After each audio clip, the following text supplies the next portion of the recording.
having coffee. Actually, it's coffee and iced tea with Cindy and Alisa. So, besides the golden light meditation, what might help with the increased sensitivity brought about by spiritual growth or study? Okay, so what other than golden light would help us with our sensitivities that happen naturally while we grow spiritually during our studies or whatever, you know? As we grow spiritually, what happens is our vibration raises.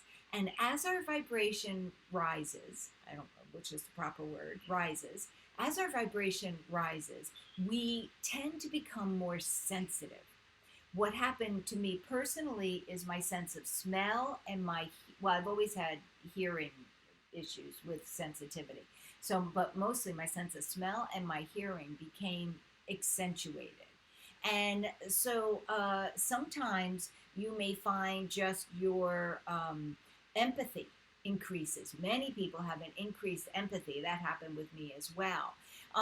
I have a sensitivity in sound to fluorescent lights. We lived in an old house, and whenever Dave would leave the light on in the closet, I could hear it. I could be 3 rooms over, and I'd hear it, you know. I know it. And the way I know it first is I notice that I'd be stressed. And it's like, where's this stress coming from? Then I would hear it. This shows it's not in my mind. I'd feel the stress, hear the sound, go turn off the light, and then, so one of the most key ways, besides using golden light, which is I would think of as a vibration, it helps, like if you've pet a cat backwards, it helps smooth your fur, right, if you've been pet backwards. But it also strengthens your outer body. So any sort of meditation or visualization that you're strengthening, it doesn't have to be golden light, it could be white light, or it could just be prayer asking to strengthen, you know, so anything we can do to strengthen those outer bodies. So prayer would be another one, but also being aware of when you're being affected. And for that, I'd say check in multiple times a day. How am I feeling? You know, not just to test out a crystal, right? We always said, well, that's what you do to test out a crystal, first to see how you're feeling, but also to see how you're being affected emotionally through that. So mindfulness, awareness of how you're being affected, awareness of what affects you.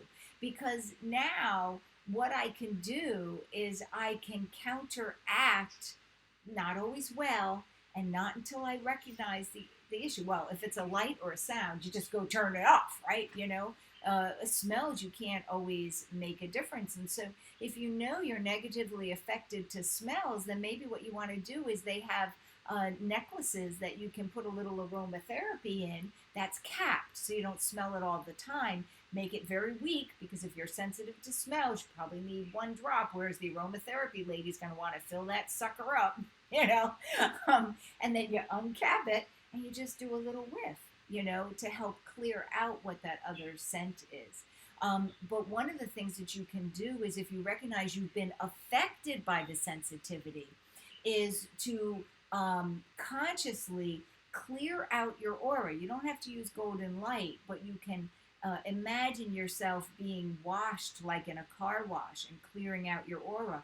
Or you can start vibrating, focusing on love or something positive, and vibrate that out through your aura. But if you're not aware, if you're not mindful, nothing's going to help, because you're just going to live in that state of stress.